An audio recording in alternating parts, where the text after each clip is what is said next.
एउटा देखिरहेको थिएँ सुरेन्द्र केसी माधव नेपालको विरुद्धमा किन यति साह्रो खनिए त यो देश जनता विचार क्रान्ति सिद्धान्तसँग सम्बन्धित हो त भनेको मैले कुरा गरे केही तपाईसँग गरेनन् होइन किन गर्थे बिचारा उनीहरू त ठुला मान्छे नि उनीहरू त मन्त्री प्रधानमन्त्री सांसद पिँडुला देखाएरै सही तर सांसद माननीय नि त उनीहरू त छोडिदिउँ तपाईँहरूको स्थिति त अझै पनि पतन्नोमुख रहेछ नि भने मैले बोल्न चाहिँ जिद्दी चाहिँ गरेन त्यो मान्छेले तर यो अवस्था छ क्या उनीहरूको सुरेन्द्र केसीले भने मलाई इमरान खान बनाइदेऊ अब त्यसैलाई अर्कोले सुरेन्द्र केसी इमरान खान बनाइदियो भनेर रुँदै हिँड्दैछन् भन्थ्यो अब यस्ता यस्ता शीर्षकहरूको पछाडि लाग्ने हो भने त मान्छे फस्दैन भने यो चाहिँ वास्तवमा चिज गयो भने जस्तो लाग्छ त्यही फ्लप हुन्छ यिनीहरूलाई अहिले काट्नुपर्छ यिनीहरूलाई गाड्नुपर्छ माओवादी भनेका आतङ्ककारी हुन् मधेसी भनेका थिए कि विखण्डनकारी हुन् भन्यो भने चाहिँ हलल आउँछ अनि ए बाबा यो गैर जिम्मेवारी तिमीहरू किन हो भनौँ के गर्ने डाक्टर साहब यस्तै चाहिँ मान्छेले हेर्छन् भन्छन् डाक्टर स्वागत छ ल हस् धन्यवाद के छ आराम हुनुहुन्छ नि डाक्टर साहब ठिक छु अब देश कतातिर जाँदैछ त डाक्टर साहब सरकार बन्यो मन्त्री परिषद विस्तार हुन सकेन कुलमान घिसिङलाई फेरि ल्याउने भूमि आयोग खारेज एमसिसी फेरि अन्यल यस्तै यस्तै कुरा छन् अहिले अब त्यो कतिपय कुरामा चाहिँ एउटा नेसनल एजेन्डा र नेसनल कन्सेन्सस हुनुपर्छ भन्ने छ क्या कतिपय कुराहरूमा दीर्घकालीन महत्त्वका कुराहरूमा सामाजिक सद्भावका कुराहरूमा वैदेशिक नीतिका कुराहरूमा विदेशी लगानीका सन्दर्भमा चाहिँ राजनीतिक दलहरूको नीतिगत र वैचारिक भिन्नता पार्टीगत भिन्नता जे जो भए पनि यी कुराहरूमा चाहिँ मतैक्यता हुनुपर्छ भन्ने अन्तर्राष्ट्रिय अभ्यास हो अब यहाँका त्यो केही कुरा मान्दैन नमानेपछि त हुने नै यही न्यूनतम साझा कार्यक्रम भनेर बन्यो नि डाक्टर साहब त्यो कस्तो लाग्यो हजुरलाई होइन त्यो त ती दलभित्रको भयो होइन अब त्यसो त यसै भनेर नेकपा पनि विगत समयमा मिलेको थियो अब कस्तो लाग्यो भन्ने प्रश्नै हुँदैन के भयो त त्यहाँ त्यस कारण त्यस्ता कुराको केही पनि महत्त्व छैन महत्त्व कहाँ छ भने त्यो अनुसारको आचरण प्रतिबद्धता संस्कार एउटा सामाजिक अभ्यास त्यस्तो चाहियो नि त मन्त्री बनाउन सकेका छैन मन्त्रीले पालना गर्ने आचार संहिता चाहिँ बनाउन सफल भयो नि यिनीहरू के हो डाक्टर साहब यो मान्छे अलिकति होइन कि ठिकै हो यो डाक्टर साहब मन्त्री बन्नुभन्दा पहिले आचार संहिता बनाएर मन्त्री ल्याउन खोज्या हो कि आचार संहिता र यसको बिचमा तादात्म्यता राखेर हेरौँ भन्दा नहुने होइन किनभने दुइटै आवश्यक छन् तर उद्देश्य के भन्ने कुरा महत्त्वको भयो किन आचार संहिता बन्यो किन मन्त्रीमण्डल बनेन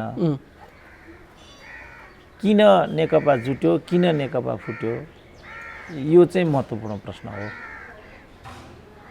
किन त डाक्टर साहब किन मन्त्री परिषद विस्तार हुन सकेन आचार संहिता चाहिँ किन बनिहाल्यो त त्यसो भए आचार संहिता सजिलो थियो दलभित्रको कुरा भयो गठबन्धनभित्रको कुरा भयो अब सरकार निर्माण चाहिँ गठबन्धन बाहिर पनि किनभने यो अहिलेको सरकारको मार्गचित्र निर्माण गरेको माधव नेपालले हो उनको एक सूत्र भनेको चाहिँ केपी ओलीलाई घोडाबाट झार्ने हो तर अब केपी ओलीलाई घोडाबाट झारेपछि के भन्ने मार्गचित्र उनीसँग थिएन सम्भवतः त्यसैको छटपटाट हो त्यसकारणले मन्त्री परिषद विस्तार हुन सकेन भनेर डाक्टर साहबले अगाडि पनि भन्नुभएको थियो उनीहरूले भर्खरै केन्द्रीय कमिटी बैठक भनेर नि सम्पन्न गरे खोइ खासै त्यस्तो निर्णय पनि केही गरे जस्तो छैन हामी प्रतिपक्ष पनि होइन भन्छन् सरकारमा पनि जाँदैनौँ भन्छन् यस्ता खालका कुरा गरिरहेछन् उनीहरूले के हो डाक्टर साहब यो अलिकति बुझाइदिनु पऱ्यो डाक्टर साहबले होइन यो प्रष्टै छ यो चाहिँ संसदीय दलमा पार्टी केन्द्रीय समितिमा 40% पुर्याएर अध्यादेश मार्फत एमालेलाई विभाजन गरेर परिपक्व भएपछि सरकारमा जाने मार्गचित्रको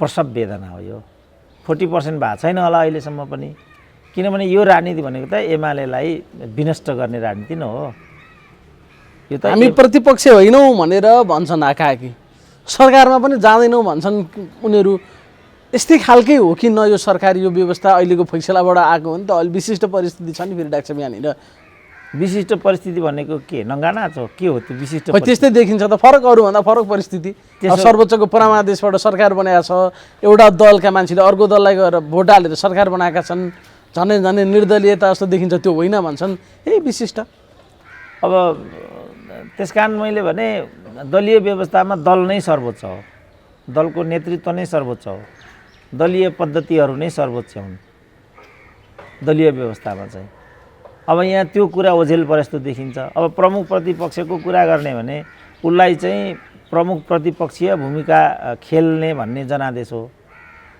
अब लोकतन्त्रमा जनता नै निर्णायक हुन्छ। लोकतन्त्रको अदालत भनेको जनता नै हो। अब जनताको अदालत यहाँ नमान्ने, सर्वोच्चको अदालत मान्ने भन्ने बित्तिकै त अब लोकतन्त्रको सर्वोच्चता त धुमिल पर्यो। फलस्वरूप दलका नेताहरू अराजनीतिक हरकतमा, निर्दलीय हरकतमा आउन थाले। त्यसकारण यो दलीय व्यवस्था भनेको त दलभन्दा पर्तिर, जस्तो अहिले 76 को 5 लाई जसरी यिनीहरूले भने, यिनीहरूले जे भने पनि त्यो त दलभन्दा परको परिकल्पना होइन नि। ल एउटा स्वतन्त्र व्यक्तिले त्यहाँ उम्मेदवार दिन पाउने कुरा हुन्छ होला, मैले माने। मत हाल्ने बेलामा त मुख्य त दलको निर्णय त दलकै हुन्छ होला नि त। ल एउटा स्वतन्त्र व्यक्तिलाई उम्मेदवार बनायो 76/5 अनुसार, ए भन्ने पार्टीले मतदान गर्नुपर्ने भयो। जहाँ मन पऱ्यो त्यहाँ हाल्दै हिँडेपछि त समाधान आउँदैन नि। किन दलीय व्यवस्था हो नि त यो। मानियो कि विशिष्ट स्थिति छ, मानियो उम्मेदवार स्वतन्त्र पनि हो, हुँदाहुँदै पनि त जस्तो लाइक माइन्डेड भन्छ नि, साथीहरूकै बिचमा पनि लाइक माइन्डेडहरूको एउटा मत हुन्छ, भिन्न मतावलम्बीहरूको अर्को मत हुन्छ। जस्तो कम्युनिस्ट पार्टीको कुरा गर्ने भने अल्पमत बहुमत भन्ने हुन्छ। अल्पमतले आफ्नो पक्ष, जस्तो हिजो पनि वामदेवले चाहिँ भिन्न मत प्रस्तुत गरे भन्ने छ। पार्टीभित्र आन्तरिक रूपमा त्यसरी राख्न त पाइयो। तर त्यसो भनेर यो त्यही पनि पार्टी निर्णय त फेरि अन्तिम त पार्टी निर्णय हुन्छ होला नि। त्यसले जे निर्णय गर्छ, जस्तो भनौँ वामदेवकै कुरा गर्ने, वामदेवले प्रधानमन्त्री हुने महत्त्वाकांक्षाले आजको राजनीति आएको भन्ने कुरा त जम्मै थाहा छ नि। संविधान संशोधन गर्ने कुरा गर्थे उनी, प्रधानमन्त्री हुन्छु भन्थे कहिले, अपरासमा आउँछु भन्थे कहिले, आउँदिन भन्थे कहिले। त्यही समस्या त यहाँ आइपुगेको हो नि। तै पनि वामदेव त्यो पार्टीभित्र छन् नि त। नयाँ कार्ड खेलिरहेछन्। अब प्रत्यक्ष निर्वाचित कार्यकारी राख्नु पर्यो, पार्टीको अध्यक्ष चाहिँ अप्रत्यक्ष तरिकाले निर्वाचित हुनु पर्यो भनेर फेरि हिजो राखे। अब त्यो त उनको एउटा राजनीतिक एजेन्डाको रूपमा पार्टीभित्र राख्न मिल्यो होइन डाक्टर साहब, हजुरले भन्नुभएको त्यो त एजेन्डै भयो होइन, त्यो एजेन्डै भयो। तर त्यति कुरा पनि, आफूलाई मन नपरेका कुरा पनि, आफूमाथि अन्याय भयो भन्ने नै कुरा पनि कहाँ राख्ने त। अर्को त्यो केपी ओली मन नपर्दै पनि केपी ओलीलाई हटाउने विधि के हुने त नेकपा एमालेको? यो नहो प्रश्न त। ल केपी ओली अन्यायी छन्, दम्बी छन्, अहङ्कारी छन्, यिनीहरू त प्रतिगामी पनि भन्छन्, सम्पूर्ण कुराहरू भन्छन्। हुँदाहुँदै पनि केपी ओलीलाई कारबाही गर्ने उपाय दलीय व्यवस्थामा के त?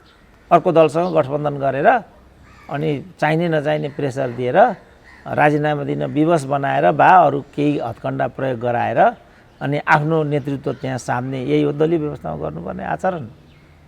यो आजको प्रश्न हो। र यही प्रश्नको कारणले अब कमसेकम शेरबहादुरलाई त यो कुरा थाहा छ, प्रचण्डलाई पनि थाहा छ यो कुरा। किनभने दल विभाजनको पीडा प्रचण्डलाई जति गहिरो कसलाई परेको होला, र यही कुरा यो मधेसवादीहरूको पनि हो। छिन्न भिन्न छ मधेसवादी पनि। राप्रपा त समाप्तै भएको छ। त्यही बेला प्रकाश चन्द्र लोहनीले भनेको थिए यो एमालेको यस्तो किसिमको हरकत विगत समयमा पनि हुन्थ्यो, तर ऊ यस्तो हरकत अर्काको विरुद्धमा गर्थ्यो। त्यो बेला प्रकाश चन्द्र लोहनीले भनेका थिए हेरौँला हामी पनि कहिलेसम्म हाम्रो विभाजनमा तपाईँहरू रमाउनुहुन्छ, हामी पनि हेरौँला भन्थे। बिचरा 15 वर्षपछि आज एमालेकै यही विदृढ अवस्था भयो। त्यसकारण यो त दलभित्र, दलीय व्यवस्थाभित्र यो अर्को दल विनष्ट गरेर अनि आफू ठालु पल्टिन्छु भन्ने मनसाय त लोकतान्त्रिक होइन नि। खेलको नियम मान्नु पर्यो नि कसैले पनि।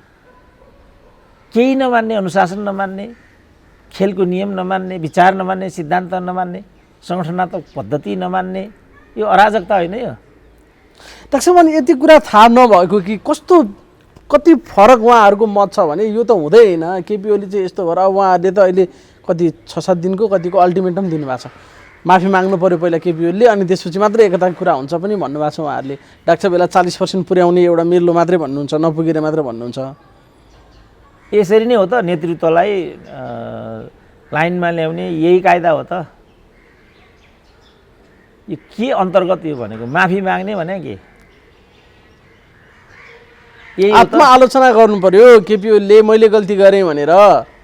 त्यस पछाडि मात्र पार्टी एकता कुरा हुन सक्छ भनेर भनेको छ नि त उनीहरूले। ठिक त आत्मआलोचना पनि जबरजस्ती गराउने कि एउटा पद्धतिबाट गराउने त भने नि त्यहाँभित्र राख्नु पऱ्यो नि बैठकमा गएर यो कुरामा हामीलाई असहमति छ आपत्ति छ नेतृत्वले यसमा चाहिँ आत्मआलोचना गर्नुपर्छ भन्ने हाम्रो फरक मत छ भनेर वामदेवले जस्तो त्यहाँ दर्ज गराउनु पऱ्यो त्यसमा छलफल हुनु पऱ्यो अनि पुष्टि भयो केपी ओलीले गरेको गल्ती भनेदेखि बहुमत हो अल्पमत हो अरू के हुन् ती अन्तर्गत उनले माफ माग्नुपर्ने हो कि अर्कालाई माफ मगाउने हो कि त्यहाँ छिनोफानो हुने हो कि शेरबहादुरलाई प्रधानमन्त्री बनाएर अनि माफ मगाउने विधि कुन चाहिँ विधि के अन्तर्गत यो भनेको र गरेको मैले त्यो बुझिनँ। खालि पार्टीको नाम एउटै लिएर हिँडेका छन् नभए त एउटै पार्टी हो जस्तो अहिले देखिँदैन होइन डाक्टर साहब। केन्द्रीय कमिटी पनि मेरा आफ्ना भन्छन् छुट्टै छुट्टै बसेका छन् स्थायी कमिटी भनेका छन् छुट्टै छुट्टै बसेका छन् निर्णय छुट्टै छुट्टै गरेका छन् एउटा सरकारमा छ अर्को एउटा सरकारलाई सहयोग गरिरहेको छ एउटा कट्टर प्रतिपक्ष जस्तो छ कतै छ र डाक्टर साहब एउटै पार्टी हुन् यिनीहरू एउटै पार्टीका मान्छे हुन् भनेर हेर्ने बाहिरी रूपमा हेर्दाखेरि चाहिँ होइन तर यो कहिलेसम्म र यसको के वैधता हो यसको के औचित्य हो यसको के नैतिकता हो भन्ने प्रश्न किनभने यस्तै कुरा त यो केपी ओली सरकारको सबैभन्दा ठुलो प्रतिपक्ष भनेको त त्यो हाउसमा विगत समयमा भीमरावले देखिन्थ्यो नि त यही हो नि त त्यो मिल्ने कुरा हो र म त्यही बेला भन्थेँ र यिनीहरूले जुन कहिले कोटेश्वर कहिले खुमलटार जुन गर्थे यो मिल्दैन है यसरी न पार्टी चल्छ न कुनै पद्धति चल्छ कम्युनिस्ट पार्टीभित्र त यस्तो परिकल्पनै हुँदैन म भन्थेँ र चाँडै यसलाई कारबाहीको विषय बनाओ भनेको मैले आज होइन नि त मान्छेले मानेनन् त्यो विषय कचल्टिँदै यहाँ पुग्यो र यहाँ पुग्नु नै थियो किनभने यो प्रारब्ध नै गलत थियो यसको सुरुवात जसरी भयो त्यही अनुसारको अन्त्यतिर जान्छ होइन गन्तव्यमा जान्छ जता हिँडो बाटो त्यही पुगिन्छ खुल्ला भनिरहेछ केपी ओलीले पार्टी अध्यक्ष राजीनामा दिनुपर्छ अरू उपायबाट मिल्ती हुँदैन। अब त्यसो भने माधव नेपाल आउँछन् त्यहाँ अनि अर्को पक्षले यही भन्छ चल्छ त पार्टी भनेपछि एउटा पद्धतिमा जानै पर्यो नि मन पर्दैन क्या तर के गर्ने त कसैलाई पनि मन पर्दैन मन नपरेन न प्रतिस्पर्धा भयो निर्वाचनमा हारियो मन परेका अरूलाई मन पर्यो नि त तिमीलाई मन परेन भने कसैलाई त मन परेर जिताएको थियो पर्यो। अब त्यस कारणले एउटा पद्धतिमा त हामीले उभिनै पर्छ। अब त्यो पद्धति नमान्ने होइन मलाई तर्क पनि थाहा छैन मन पनि पर्दैन भन्यो भने त त्यसको के अर्थ भयो त मन पर्दैन भने यति कारणले मन पर्दैन भन्नु पर्यो अनि यो ठिक छ भने यति कारणले ठिक छ भन्नु पर्यो गलत छ भने यति कारणले गलत भन्नु पर्यो। डाक्टर भित्री कुरा चाहिँ के हो त खास यसमा उनीहरू सरकारलाई समर्थन गरेका छ कि सरकारमा गए पार्टी विभाजनै गरे भने पनि अब अध्यादेशै ल्याइदिइहाल्छन् शेरबहादुर देउवाले सजिलै छ त त्यतातिर नै गएको छैनन् हामी एकताका लागि हौँ भनेर चाहिँ दुवै पक्ष भन्छ क्या फेरि भन्न चाहिँ डाक्टर साहब के कुराले मिल्ला छैन यहाँ त्यो नै एउटा पार्टीभित्र एकता भने के हो अब भाइहरूले पनि अब एउटा हैसियतको प्रश्न गरिदिनु होइन डाक्टर साहब एकता त एउटै पार्टीभित्र एकता अनेकता भन्ने हुन्छ एकता त छैन नि डाक्टर साहब व्यवहारिक रूपमा त छैन नि एकता अहिले के त्यस्तो पनि हुन्छ त एउटा सङ्गठन त्यस्तै देखियो डाक्टर साहब अहिले त्यो त अराजकता हो नि त्यो अराजकतालाई त नेतृत्वले नियन्त्रणमा ल्याउन सक्नु पर्यो पद्धति मान्ने हो भने पद्धति मन नपर्यो भने त जे गरेन भयो म भन्छु नि जस्तो मैले विश्वविद्यालयमा कति वर्ष काम गरेँ होइन एउटा पनि उसले गरेको बर्ताव मलाई मन परेन तर मैले विश्वविद्यालयको नियम विनियम मान्दिनँ भन्न पाइयो त। अन्तिम किस्सा सुनाउँछु त्यसपछि म रिटायर भएँ पेन्सन पट्टा लिन चाहिँ विश्वविद्यालयमा गएपछि तपाईँको सुरु नियुक्ति ल्याउनुहोस् त्यसपछिको नियुक्ति ल्याउनुहोस् यस्तो ल्याउनुहोस् भन्छ ऊ त भन्दै के भन्दैछ भने उस्तै पऱ्यो भने तिम्रो पेन्सन पनि हुँदैन प्रमाण पुगेन भन्नुला जस्तो पो गर्छ केटो त यही हो तिम्रो भनाइ भने मैले के बनायो तिमीले तिमी कुन तहको हो तिमी कर्मचारी म प्रथम श्रेणीको भन्छ अनि विश्वविद्यालय प्रथम श्रेणीको कर्मचारीले यस्तो कुरा गर्ने हो त तर मैले ठुलो कुरा गरेर त्यहाँ हुनेवाला थिएन के गर्ने सर नियम यस्तै छ तपाईँले आफ्नो सबै कागजातहरू प्रस्तुत गर्नुपर्छ भन्यो अब मैले के झडार्ने त यो दल हो यहाँ मन परेन कसलाई थाहा छैन केपी ओलीले जस्तो किसिमले शासन गर्न खोजे कसलाई थाहा छैन र त्यो तर के गर्ने त केपी ओलीलाई प्रधानमन्त्री बनाएको हामीले हो र कि राजाले जस्तो टिकुलार बनाइदिएको लोकेन्द्र बहादुर जस्तो हो त न शेरबहादुर जस्तै हो शेरबहादुर गोर्खाली राजाले मलाई न्याय दिए भन्थे नि त्यसरी न्याय पाएको पनि त होइन केपी ओलीले त अब केपी ओली बिहोर्नुको के विकल्प छ मलाई भनिदिउँ त। त्यसकारण म भन्छु नि, आज मात्रै नर्थ क्यारोलाइनाको लागि मैले एउटा लेख लेखेर पठाएँ त्यहाँ नेपाली समुदायहरूको लागि। त्यो लेखको शीर्षक के थियो भने लोकतन्त्रको अमेरिकी र नेपाली स्वाद भनेर। ट्रम्प र केपीमा केही पनि फरक छैन। त्यति मात्रै होइन, पुटिनदेखि बोरिस एल्सिनदेखि बोरिस जोन्सनदेखि डुटर्टे भनेको फिलिपिन्सको राष्ट्रपति, इभन नरेन्द्र मोदी, यिनीहरूको एउटै स्टाइल हो। यिनीहरू एक खालका अहङ्कारी शासकहरू हुन्। फ्लेभर चाहिँ एउटै हो, यिनीहरूको शैली एउटै हो क्या यिनीहरूको। तर सबैजना एकदम पपुलर मत लिएर आइरहेछन्। पुटिन त यी सबैभन्दा पनि पपुलर छन्। म आफै गएको थिएँ 2 वर्ष अगाडि रसियामा, त्यहाँ वाम पार्टीको मत चाहिँ 7% मात्रै छ भन्थे टोटल। हाउसमा 15-20 जना पनि हो कि होइन। त्यसरी चाहिँ ओभरवेल्मिङली चाहिँ पपुलर छन् पुटिन। तर उनी एकदमै डिक्टेटर शासक हुन्। अब ट्रम्प र ओलीलाई, यी मध्ये ट्रम्प र ओली भए ठाउँमा आऊँ। ट्रम्प र ओलीको पनि शासकीय शैली एउटै हो। उनीहरूको प्रेजेन्टेसन, ल्याङ्ग्वेज सम्पूर्ण एउटै हो। अनि मैले त्यो आर्टिकलमा के लेखेँ भने, तर जुन विधिबाट ट्रम्पलाई किनारा लगाइयो, नेपालमा ठ्याक्कै त्यसको उल्टो भयो। ट्रम्पलाई जनताले अन्ततः लोकतान्त्रिक विधिबाट, युजुअली अमेरिकाको राष्ट्रपति त 2 चोटि चुनिन्छ, त्यहाँ 2देखि 3 पाइँदैन फेरि त्यहाँ। जस्तो ओबामा एकदम पपुलर प्रेसिडेन्ट मध्येमा एकजना हुन् ओबामा। अहिले पनि जो बाइडेनको एडमिनिस्ट्रेसन वास्तवमा उनले नै चलाउँछन् भन्ने छ, नीति उनले नै दिन्छन् भन्ने छ। तर प्रेसिडेन्ट त अमेरिकाका त जो बाइडेन हुन् नि त।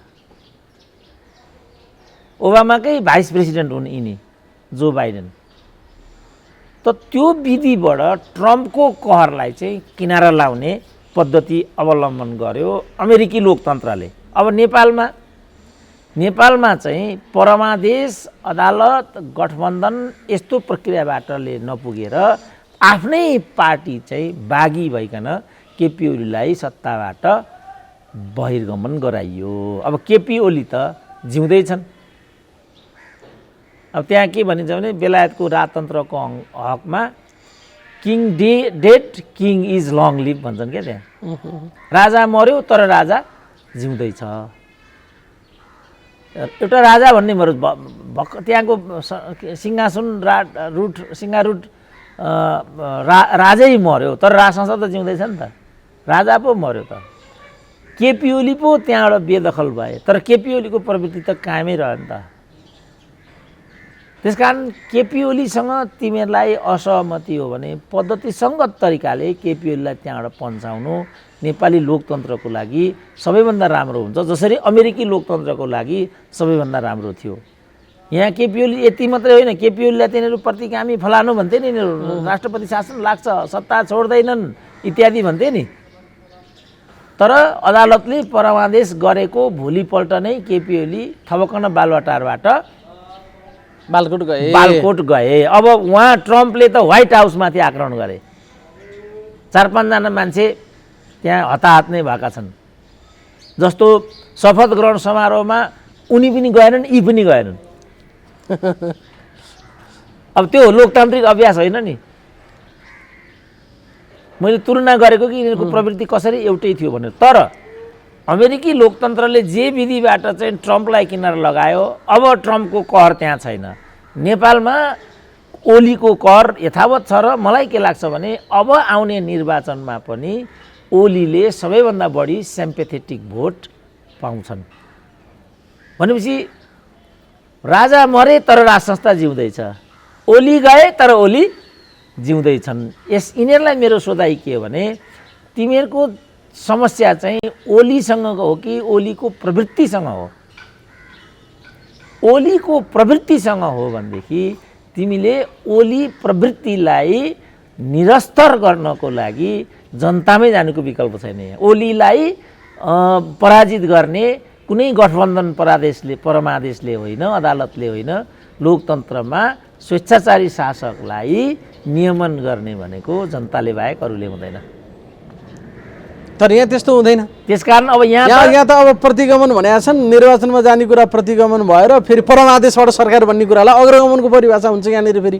त्यसैले यसलाई चाहिँ प्रतिगमन भन्नुहुन्छ फेरि। त्यसैले मैले भने त्यो त देखिगयो नि। अब ओली त अब उनीहरूले के चाहेको त, ओलीलाई खालि त्यहाँबाट सत्ताबाट बाहिर मात्रै गराउन चाहेको कि ओलीको प्रवृत्तिलाई रोक्न चाहेको? जस्तो यही ओली प्रवृत्ति भोलि शेरबहादुरले ल्यायो भने अब हामी के भन्ने त? अब यही कुरालाई सरकार निर्माणको सन्दर्भमा ल्याएर हामी जोडौँ। लास्टमा ओली पनि यसरी फटफटाइराखेका थिए, 4जना 5जना मात्रै मन्त्री रहे अदालतकै कारणले। मानिलिउँ आकाश खस्न आँटो भने जस्तो यहाँको राजनीतिक परिदृश्य थियो। अहिले पनि त सरकार त त्यति मात्रै छ, मानिलिउँ केही नै भएको छैन भने जस्तो छ। म उदाहरण दिने गर्छु नि, मोतीलाल दुग्गडलाई ओलीले अगाडि बढाउनु र उमेश श्रेष्ठलाई देउपाले अगाडि बढाउनुको बिचमा के फरक छ? उत्तिकै अहिले मलाई लाग्छ हाम्रो गोविन्द केसीले यिनको विरुद्धमा सत्याग्रह थालि पनि सके, क्या सुरु गरिसके, घोषणा गरिसके, सत्याग्रह गर्ने घोषणा गरिसके। अब हिजो त गोविन्द केसीले यस्तो गर्दाखेरि के भन्थे नि योगेश भट्टराईहरू, अब के भन्छन् त? नेपाली काङ्ग्रेसकै मान्छेहरू गोविन्द केसीका सबै माग पुरा गर्नुपर्छ भनेर अघि बढ्दा त जनाउँदै विज्ञप्ति जारी गर्थे नि। अब के गर्छन्? अब बोल्नु पर्यो नेपाली काङ्ग्रेस यतिखेर। त्यसकारण गोविन्द केसी समस्या हो कि गोविन्द केसीले उठाएका प्रश्नहरू समस्या हुन् त? यहाँबाट हेर भन्ने मेरो चाहिँ कुरा। अब यहाँ केपी ओलीले गोविन्द केसी राम्रो भन्नुपर्ने, शेरबहादुर देउवाले नराम्रो भन्नुपर्ने स्थिति आयो होइन डाक्टर साहब? त्यति मात्रै होइन, अब एमसिसीमा के गर्ने त भन्ने हुन्छ। अब एमसिसी हिजो गर्नुपर्छ भन्थे नि त ओली, होइन? अब ओली के भन्छन् त? एमसिसी गर्नु हुँदैन भन्नुपर्ने हो, किनभने यसै पनि उनी प्रतिपक्षमा हुन्। प्रतिपक्षले त विरोधी भूमिका खेल्नु। सांसदहरू त बोल्न थालिसके, केपी ओली आफैले ठ्याक्कै त्यसरी नबोले पनि केपी पक्षका सांसदहरूले त मलाई गोली हानिदिनु मैले एमसिसीमा साइन गरेसम्म भन्ने तहमा त बोल्न थालिसके, आइसके कुरा। 2-4जना मान्छे बोल्न थालिसके। त्यसैले मैले सुरुमै के भनेको भनेदेखि कतिपय कुरामा चाहिँ हामीले कन्सेन्सस आम सहमतिका माध्यमबाट व्यवहार गर्नुपर्छ। राजनीतिमा मन पर्दैन तर गर्नुपर्छ। जस्तो युद्धको बेला भयो, नाकाबन्दीको बेला भयो, आम सङ्कटको बेला भयो, कोभिडको बेला भयो, यहाँ हामीले तेरो मेरो गर्ने, दाहिने देब्रे गर्ने, कमिसनको चक्कर चलाउने, त्यो छुट कसैलाई पनि हुँदैन नि। जनताको जीव ज्यानको कुरा छ अनि हामी चाहिँ रङ रेलिया मनाएर बस्ने। अब आम उमेर समूहको कारणले चाहिँ खोपहरू वितरण गर्नुपर्नेमा तेरो अहिले भनिरहेको छ 7,000 8,000मा ब्ल्याकमा चाहिँ खोप बिक्री हुन्छ। सिनेमाको टिकटहरू खोप भने होटलमा, चिया पसलमा, पार्टी कार्यालयमा यस्तोमा भेटिन थाल्यो। अनि यो अनौठो भएन यो? किन त भन्दाखेरि अघि मैले पनि कन्सेन्सस नभएर हाम्रो आम सहमति छैन नेसनल क्वेसनहरूमा। कतिपय नेसनल क्वेसन, नट अल, कुनै क्वेसनहरूमा चाहिँ हामीले तेरो मेरो गर्नु हुँदैन। जनताको चाहिँ जस्तो भनौँ न त्यो ट्विनको कुरा छ, त्यो ट्विनको कुरामा पनि हामी विभाजित हुने हो। त्यो ट्विनको कुरामा त्यहाँका सांसद भन्छन् दुर्घटना हो, भुक्तभोगीहरू भन्छन् त्यो चाहिँ जबरजस्ती खोलामा हालिदिएको कुरा हो। अब हामी यसैमा पनि डिबेट गरिरहेछौँ। प्रत्यक्षदर्शीले बोलेका भिडियोहरू पनि आइसक्यो। प्रत्यक्षदर्शीले भनेका छन् इन्डियन एसएसबीले तुइन काट्दिएर ती युवा खसे खोलामा। अब बडुले त क्लियर कट भने यो दुर्घटना हो, एसएसबीको यसमा कुनै पनि हात छैन। अब हामीलाई सङ्कट पऱ्यो कि परेन? बडु भनेका त पूर्व मन्त्री, नेपाली काङ्ग्रेसको प्रवक्ता भइसकेका र अहिले चाहिँ समानुपातक एमपी पनि रहेका व्यक्ति, दार्चुलाकै मान्छे, दार्चुलाकै। फेरि भोलि उनले जनतामा पनि जानु होला नि, पक्कै चुनाव लड्नु होला। यिनीहरूको त किन खेती नै यही हो। सधैँ त समानुपातिक हुँदैन होला। सधैँ त समानुपातिक त हुन्न होला क्यारे त। फेरि समानुपातिकै भए पनि जिल्ला समितिको बैठकमा प्रमुख अतिथि भएर त जानुपर्छ होला त। त्यही क्षेत्रका गणेश ठगुन्ना चाहिँ फेरि झारेको एसएसपीले भन्छ नि त डाक्टर साहब, एउटै क्षेत्रका मान्छे क्या। त्यसैले मैले भने प्रत्यक्ष जितेर आउने मान्छे एसएसपीले खसालायो भन्छ। गणेश ठगुन्ना समानुपातिकमा बसेका मान्छे दुर्घटना हो। गणेश ठगुन्ना कुन पार्टीका हुन्? नेकपा एमालेका हुन्। बस यही पार्टीगत भिन्नता पर्यो। मैले अघिदेखि जोड लागेको कुरा के कतिपय कुरामा चाहिँ पार्टिसन हुनु हुँदैन। जुन कुरा सत्य हो त्यसमा पनि पार्टिसन, जुन कुरा राष्ट्रिय महत्त्वको हो त्यसमा पनि विवाद र विभाजन, जुन चाहिँ राष्ट्रिय सङ्कटको बेला हो, राष्ट्रिय नाकाबन्दीको बेला हो, अब हामी राष्ट्रिय नाकाबन्दीकै बेला पनि त हामी यसरी नै विवादित थियौँ। खगेन्द्र सङ्ग्रौलाहरू नाकाबन्दी नै छैन, यो मधेसको विद्रोह भन्थे। हामी यहाँ 8,000 रुपियाँमा चाहिँ एउटा सिलिन्डर किनेर भात खाइराखेका थियौँ। होइन, यो त मधेसको विद्रोहबाट सहज रूपमा उत्पन्न भएको प्रतिक्रियाले पैदा गरेको विशिष्ट स्थिति हो भन्थे। उनीहरू त ऐक्यबद्धताका लागि विज्ञप्ति जारी गरिरहेको थिए नि डाक्टर साहब सम्पूर्ण त्यतिखेर कुरा त। गर्थे। त्यसकारण मैले अघिदेखि जोड लगाएको कुरा के छ भनेदेखि कतिपय कुरामा चाहिँ हामी विवादित पनि हुनु हुँदैन, विभाजित पनि हुनु हुँदैन। तर यहाँ त एमालेको कुरा गर्ने भने एउटै पार्टीभित्रबाट प्रधानमन्त्री नहटाइकन हामी शान्तिको सास फेर्दैनौँ भन्ने कुराको कसम खाँदै जुनसुकै हत्कण्डा र सहकार्य गर्न पनि र जुनसुकै हदमा हामी जान पनि तत्पर छौँ भनेको कुरामा समेत पनि यहाँ दलहरू विवादित देखिए। उनीहरूको बिचमा चाहिँ अस्वाभाविक विभाजन देखा पर्यो।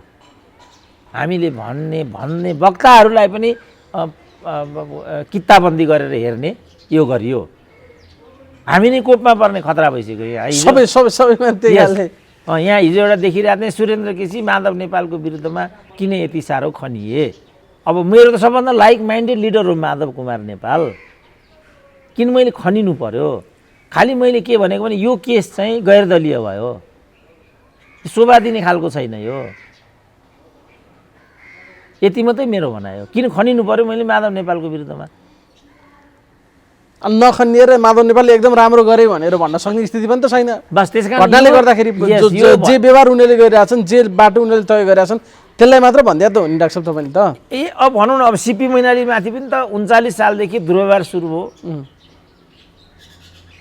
54 सालसम्म सिपी मैनाली त्यही पार्टीभित्र थिए, आँसु पिएर बाँचेका थिए नि त उनी, त्यही पार्टीमा थिए। लास्टमा वामदेवले बबन्डर गरेर पार्टी विभाजनको स्थिति पैदा गराए।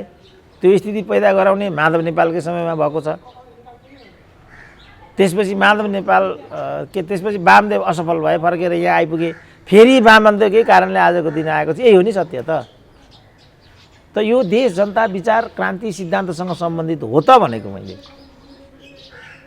यसोभन्दा उनीहरू सिधै खनिए भन्ने मात्र कुरा गर्छन्। डाक्टर केसीले यो कुरा किन भनिरहेछन्? अस्तिसम्म त एकदम माधव कुमार नेपाल सबैभन्दा मनपर्ने नेता हो भन्ने मान्छे किन यो तहमा पुग्नुभयो भनेर त उनीहरूले कहिले भनेनन् नि कि भने डाक्टर साहब? होइन, उनीहरू त कुरा गरे केही तपाईँसँग गरेनन्? होइन, हिजो किन गर्थे बिचरा, उनीहरू त ठुला मान्छे नि, उनीहरू त मन्त्री, प्रधानमन्त्री, सांसद, पिँडुला देखाएरै सही, तर सांसद माननीय नि त उनीहरू त छोडिदिउँ। हिजो एउटा चाहिँ यही माधव नेपालको ग्याङको रहेछ भन्ने मलाई उसको कुराबाट थाहा भयो। बागबजारमा भेट भयो। क्या हो तपाईँ त माधव कुमार नेपालको प्रचार गरेर हिँड्ने भन्न थाल्नु भएछ त अब भनिदियो। केपी ओलीको प्रचार गरेर हिँड्छु भन्नुभयो भने होला।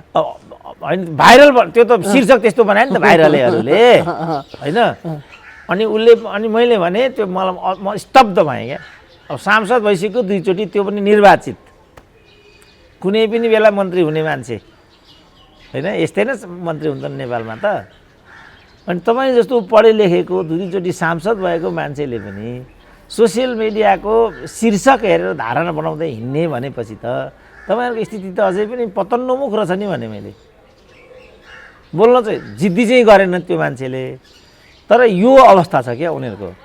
एउटा शीर्षक हेऱ्यो, एउटा भाइरल हेऱ्यो, होइन? अब आफ्नै म भाइरल एउटा मैले एउटा चत्रामा एउटा के एफएम हो कि के होला एउटा अन्तर्वार्ता दिएको रहेछु। चत्रामा एउटा कार्यक्रममा गएको थिएँ म। मेरो अहिलेको भनाइ के छ भने यो नेतृत्व असफल भइसक्यो। यो नेतृत्वबाट नेपाली जनताले चाहेको कुनै पनि कुरा हुँदैन। त्यसकारण वैकल्पिक नेतृत्व आजको प्रश्न हो।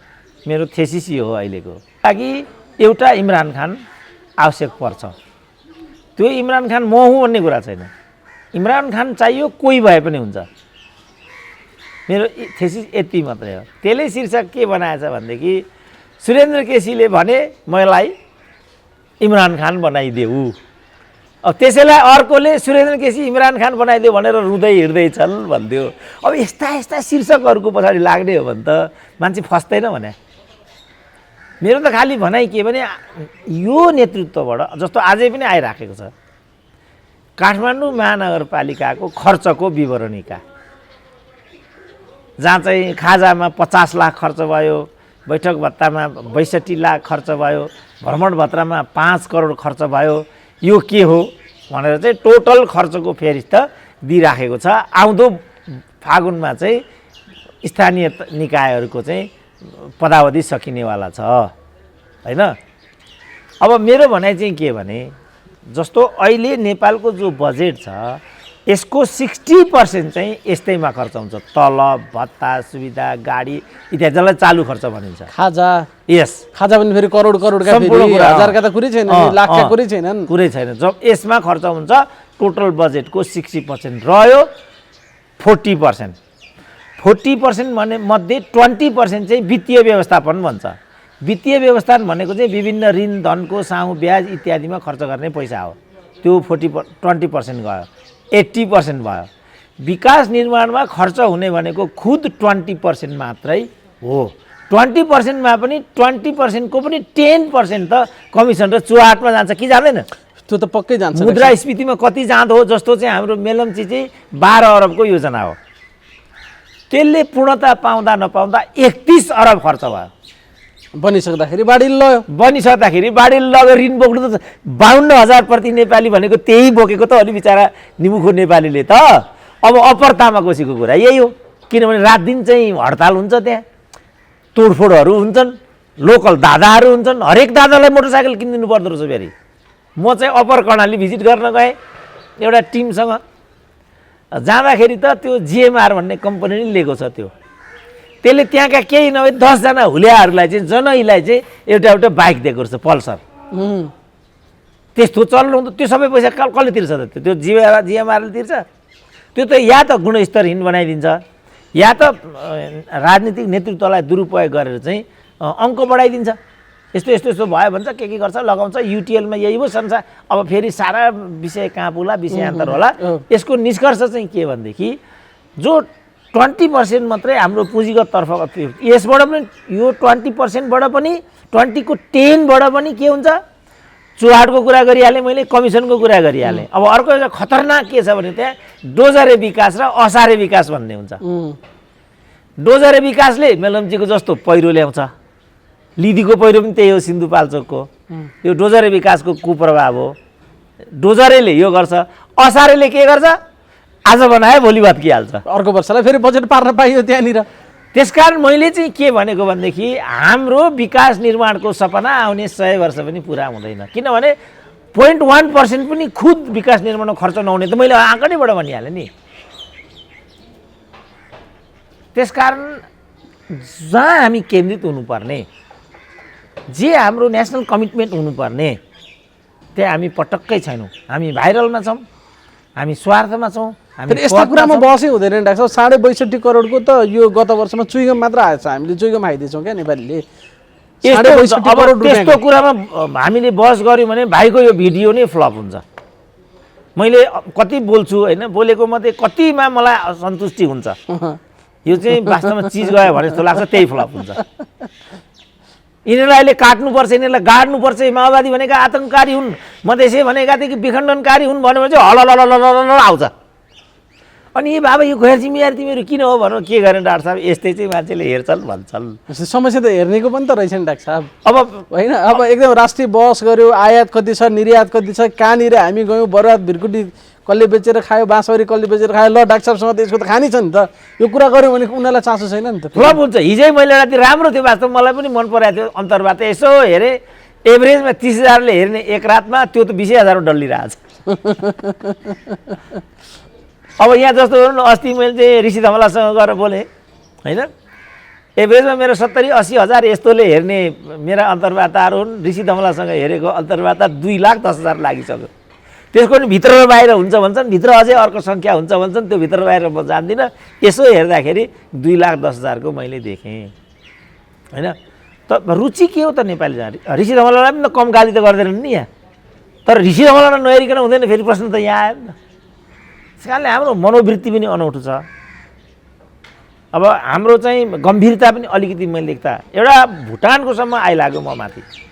उसले त के भनिदियो भनेदेखि तिमीहरूको भन्दा त हाम्रोमा चाहिँ विदेशी हस्तक्षेप कमजोर छ, हाम्रो प्रजातन्त्रलाई गाली गर्ने यस्तो गर्ने भनेर ऊ झम्टिन आइपुग्यो। मेरो त्यहाँ भनाइ के थियो भनेदेखि आज हामी भुटानसँग 3 लाख भ्याक्सिन लिने भयौँ, जबकि भुटानलाई खाटमा सुत्नुपर्छ, मकै भुटेर खाएर सिकाउनुपर्छ भन्नेहरू नेपालीहरूका पूर्वजहरू थिए, त्यसैको लागि बोलिरहेको छु, उही मलाई झम्टिन आइदियो। अब त्यसकारण मैले यो नेपाली भन्नेमा यो मानसिक सोचाइमै समस्या छ यावरले थाल्यो क्या मलाई आजभोलि। म उसैको तरफदारी गरिरहेको छु, किनभने त्यहाँ त 1 लाख नेपालीहरू विस्थापित भए, जुन चाहिँ अहिले विश्वभरि शरणार्थीको रूपमा चाहिँ भौतारेर पेट पाल्दैछन्। यो त मैले भुटानीको लागि बोलेको छु। यो गर्ने जुन स्वेच्छाचारी शासक हो, निरङ्कुश शासक हो भुटानको, यो गलत हो भन्ने न मेरो कुरा हो। नेपालीहरूले यस्तो उस्तो भन्ने त मेरो कुरा होइन नि, तर उसले त्यस्तो बुझ्यो भन्ने यहाँबाट देखिन्छ। त्यो कुरा त सत्य हो नि डाक्टर साहब। फेरि त्यो तहमा हामी त पुगेछौँ, खुसियाली मनाइरहेको छौँ हामी। भुटानले यति लाख डोज दिने भयो, त्यो पनि सापट्टि रहेछ, कहाँ अनुदान हुनु बाबा। सापट्टि हो, पैँचोमा आउँदैछ त्यो खोप त। त्यसकारण मेरो भनाइ के छ भने हामी बाइजत भ्याक्सिन किनौँ, अरूतिर बरु हामी खर्च कटौती गरौँ। जस्तो अहिले कुरा आइरहेछ नि, सिंहदरबारभित्र 4 करोडको खाजा खायो भन्ने कुरा आइरहेछ होइन, त्यो केपी ओलीको टाउकामा हालिदिए। केपी ओली खाएको त त्यो 4 करोडको खाजा कि केपी ओली मात्रै यसको लागि लिडरको रूपमा जिम्मेवार भयो होला, मैले माने। तर त्यहाँभित्र त कर्मचारी पनि त काङ्ग्रेस कम्युनिस्ट मधेसवादीको नाममा सङ्गठित छन् नि त। के खाएर बसे त तिनीहरू त्यहाँ? त्यो 4 करोडको खाए के त्यहाँ? यसको त नैतिक जिम्मेवारी त उनीहरूको पनि हुन्छ होला नि त, किनभने त्यो त कर्मचारीले जस्तो म भन्छु नि बालवाटारको कुरा, बालवाटार त कृष्णप्रसाद भट्टराईको पालामा उठेको फाइल हो। त्यस पछाडिका सबै सरकारहरू त्यसमा संलग्न छन्। एमसिसीको कुरा पनि यही हो, 2069बाट यो सुरु भएको छ र यसको सुरुवात भएको छ बाबुरामका पालामा, त्यसको नेता प्रचण्ड हुन्। अब अहिले लीलामणिहरू एमसिसी भएन भनेर हिँड्छन्। अनि मैले भनाइ चाहिँ यो प्रश्न पार्टीभित्र उठाउने कि माइती घरमा गएर उठाउने? भनेपछि बालवाटारमा चाहिँ गर्दै गर्दै गर्दै गर्दै गर्दै लास्टमा त्यो फाइल सदर गरेको छ लीलामणि पौडेलले। लीलामणिलाई थाहा थिएन बालवाटार भन्ने सरकारी निवास हो भनेर? एक शब्द बोल्दैनन्। यही कुरा कुलमानको हो अहिले आएर। अब अहिले त हुँदाहुँदै एमालेकै यो गोर्खा पत्रिकामा सांसद भएको युवा नेता जस्तो छ, भाइ जस्तै, गोपाल खनाल, एमसिसीको बोर्ड रहेछ एउटा त्यहाँ। त्यो बोर्डमा नागरिक समाजको तर्फबाट गोपाल खनाल चाहिँ मेम्बर छन्। उनी के भन्छन् त अहिले आएर? हामीले झगडा गरेर हुन्छ यो कुरा? त्यस कारण हामी गलततिरतर्फ चाहिँ हामी हाम्रो शक्ति चाहिँ क्षय गरिराखेका छौँ। यसले हामीलाई लक्ष्यमा पुर्याउँदैन, गन्तव्यमा पुर्याउँदैन। हामी पनि गम्भीर हुनु पऱ्यो, हामी सामग्रिक हुनु पऱ्यो, हामीले तथ्यमा उभिएर चाहिँ बोल्ने, अभिव्यक्ति दिने यो गर्नु पऱ्यो। भाइरल बनायो, शीर्षक बनायो, अन्तर्वार्ता दिएन भनेर भडास पोख्दै हिँड्छन्। म 3टालाई मात्रै अन्तर्वार्ता दिन्छु अरे, 8वटालाई त मैले रेगुलर दिएको म यहीँ गनिदिन सक्छु। अब म कतिवटालाई दिउँ भनिदिनु पऱ्यो भाइहरूले, कतिवटालाई मैले अन्तर्वार्ता दिउँ त? 8वटा त उनीहरू भन्दा रहेछन्, म 3टामा मात्रै दिन्छु अरे। मैले सम्झना आएसम्म 8वटामा त म रेगुलर नै दिन्छु। रेगुलर क्या, कहिले यसलाई कहिले उसलाई कसले उसलाई। अब केही नभए यहाँ 45,000 चाहिँ अनलाइन होलान् युट्युबरहरू। के म रत्न पार्कमा उभिएर क्रमशः अन्तर्वार्ता मात्रै दिँदै जाउँ? त्यस्तो माग्छ साथीहरू। त्यसैलाई लिएर गालीको बौछार छ त्यहाँ। अब यो के तरिका हो भने क्या मैले त अब दुई पक्ष अन्डरस्ट्यान्डिङमा हुने कुरा हो। हामी स्तम्भको रूपमा, जस्तो पत्रिकामा स्तम्भ लेखिन्छ भने अन्तर्वार्ता पनि स्तम्भको रूपमा जान सक्छन्, एउटा विचारधारा प्रवाहका रूपमा पनि जान सक्छ। त्यो कुरा त म्युचुअल अन्डरस्ट्यान्डिङमा हुने कुरा हो नि, रोएर कराएर उफ्रिएर हुन्छ र। अब यसलाई पनि अलिकति यो एउटा राम्रो बिन्दु आयो, जस्तो स्तम्भ बस्न सक्छ त्यहाँ भने, जस्तो डाक्टर साहबले नेपालमा स्तम्भ लेख्नुहुन्थ्यो नेपाल साप्ताहिकमा, अनि ओटिभीमा यो त भिडियो स्तम्भ हो नि त। नयाँ विषयवस्तुमा डाक्टर साहबको भिडियो स्तम्भका रूपमा हामीले अन्तर्वार्ता गर्न सक्छौँ। त्यो त दुई पक्षको बिचमा हाम्रो म्युचुअल अन्डरस्ट्यान्डिङमा कुरा हुन्छ नि त। ल अब यो त स्तम्भ हो नि। यसमा पनि अलिकति व्याख्या गरिदिनु राम्रै होला जस्तो मलाई किन लाग्यो भने, मूल प्रवाहको मिडिया कुन हो त भन्ने अहिले प्रश्न आइराखेको छ। आम एउटा अभ्यास चाहिँ के रहेछ भने, जसलाई बढीभन्दा बढी मान्छेहरूले सुन्छन् त्यही नै मूल प्रवाह हुँदो रहेछ। यो हिसाबले त युट्युब नै मूल प्रवाह भयो। मलाई पनि हो भन्ने लाग्छ। म त्यहाँ यसो हिँडी बाटामा हिँड्नै नसक्ने स्थिति भइसक्यो, रोकेर तपाईँको घरमा आउनु मन पऱ्यो, तपाईँको मुख एकचोटि हेर्न मन पऱ्यो, तपाईँसँग एउटा वाइफाई लिन मन पऱ्यो, तपाईँको नियमित सुन्छौँ, आम मान्छेले भनिरहेको हुन्छ भनेपछि त मूल प्रवाह त यही नै रहेछ। अब यो मूल प्रवाह भएको हुनाले र अन्डरस्ट्यान्डिङले भने नि मैले 45,000 अनलाइन छन्। अब 45,000लाई अन्तर्वार्ता त साध्य हुने कुरा भएन। त्यस कारण काहीँ न काहीँ हामीहरू चाहिँ यो सीमाले गर्दा बाँधिएका छौँ भन्ने कुरा सत्य हो। तर यसलाई दिने यसलाई नदिने भन्ने त्यस्तो घोषित नीति त केही पनि छैन। तर विषय बनाएर हिँडिदिए। जुन यो हाम्रो साथीहरूको नेपाली समाजको जुन एउटा पद्धति, यो भुटानसम्म पुगेको त म स्तब्ध भएँ क्या। कहिले सिक्किम पुगिरहेको हुन्छ यो पद्धति। एकचोटि सिक्किमबाट घुमेर यहाँ आएको थिएँ, मैले एउटा मेमोयर लेखेँ गरिमामा। अनि मैले के भने सम्पूर्ण कुरा मैले देखेँ सिक्किममा, किनभने त्यहाँ समृद्धि छ, सुशासन छन्, हरियाली छ, बाटोघाटो छ, सबै कुरा छ। तर सिक्किम छैन। यो अभाव लाग्यो मलाई। मेरो त्यो लेखको निष्कर्ष यो थियो। एउटाले त उहाँबाट के भन्यो भने तपाईँ पनि ताप्लेजुङको रहेछ, म पनि ताप्लेजुङको हुँ, म ताप्लेजुङबाट सिक्किम झरेँ, निम्न माध्यमिक विद्यालयको म टिचर छु, मेरो 30,000 भारू छ, तपाईँ युनिभर्सिटीको रिडर हुनुहुन्छ, 14,000 नेपाली पनि छैन होला, के ठुलो कुरा गर्नुहुन्छ भन्थ्यो त्यसले। उसले त्यहाँ सिक्किम देख्यो, तपाईँले देख्नु भएन। अनि मैले उसलाई भने भाइ तर तिमीसँग तिम्रो देश छैन, यो कुरा त तिमी र ममा तुलनै हुँदैन। अनि त्यसले चाहिँ हात उठायो। त्यो चाहिँ तर सज्जन मान्छे रहेछ। त्यसले हात उठायो, हो रहेछ डाक्टर साहब, मलाई पनि नेपालमा आउने केही विधि छैन भन्यो। त्यसपछि उनीसँग मेरो कुनै पनि सम्पर्क छैन। भनेको उसले मसँग के रहन्छ भन्ने कुरा थाहा पाउन पनि त 14,000 खाने रिडरले भनिदिनु पऱ्यो नि फेरि, होइन? त्यस कारण तर उनले चाहिँ धन त्यसपछि मुख लागेनन् है। अब यो भुटानका मित्रले चाहिँ के भन्छन् मैले बुझ्दिनँ। मैले भुटान ए बाबा तिम्रा पूर्वजहरूले निर्माण गरेको देश हो भुटान त। त्यो कुरा हामीलाई गौरव छ र त्यो कुरालाई मात्रै नोटिस गरिदिएको दुर्भाग्य। त्यस्ता पूर्वजहरू बसोबास गर्ने देश चाहिँ आज त्यही भुटानसँग 3 लाख भ्याक्सिन चाहिँ सापट्टि लिने अवस्थामा अथवा अनुदान माग्ने अवस्थामा पुग्यो भनेपछि यो त नेपालको लागि लज्जास्पद कुरा हो भनेर त मैले आफ्नै तर्फ भनिराखेको छु। भुटानीहरूलाई त मैले केही गाली गरेको छैन, त्यसमा पनि नेपाली भुटानीहरूलाई त मैले कुनै गाली गर्ने कुरा नै आउँदैन। तर त्यसरी बुझ्ने जुन एउटा अभ्यास। तर हाम्रो देशको पाटोबाट हेर्दा त त्यो राष्ट्रिय लज्जाको विषय यसै पनि हो नि, होइन र डाक्टर साहब? डाक्टर साहबले जे भन्नुभएको छ त्यसैले मैले पोजिसन राखेँ। मैले यताको तर्फबाट पोजिसन राखेँ। मैले उतालाई त कन्डेम गरेको होइन र मैले त फेरि भुटानको त पुरा ग्लोरिफाई गरेको छु। प्रणाली स्वेच्छाचारी भए तापनि पद्धति राम्रो छ। राजा पनि रिटायर हुन्छ त्यहाँ। नेताहरूले 2 टर्मभन्दा बढी कुनै पनि पद पाउँदैनन् त्यहाँ। 65 को एज बार छ। त्यो एज बार यहाँ जस्तो जनतालाई मात्रै लाग्ने होइन, राजालाई अहिले राजा त्यहाँका ठुला राजा त रिटायर छन् नि अहिले, नभए युवराज चाहिँ त्यहाँ राजा छन्। त्यो नीति अन्तर्गत उनले त्यो कुरा गरिरहेछन्। तर भुटान आफै त निरङ्कुश शासन प्रणाली हो नि, यो त मान्नु पऱ्यो नि त मान्छेले। र अर्को पनि के भने तिमीहरूको पनि त के छ कि चाइनाले प्रधानमन्त्री बनाइदिन्छ कि इन्डियाले प्रधानमन्त्री बनाइदिन्छ भने। अब परोक्ष प्रत्यक्ष त्यस्तो किसिमको भूमिका काहीँ न काहीँ होला नहोला, तर भुटानको रक्षा र परराष्ट्र त खुल्लम खुल्ला इन्डियाको पकड छ नि त।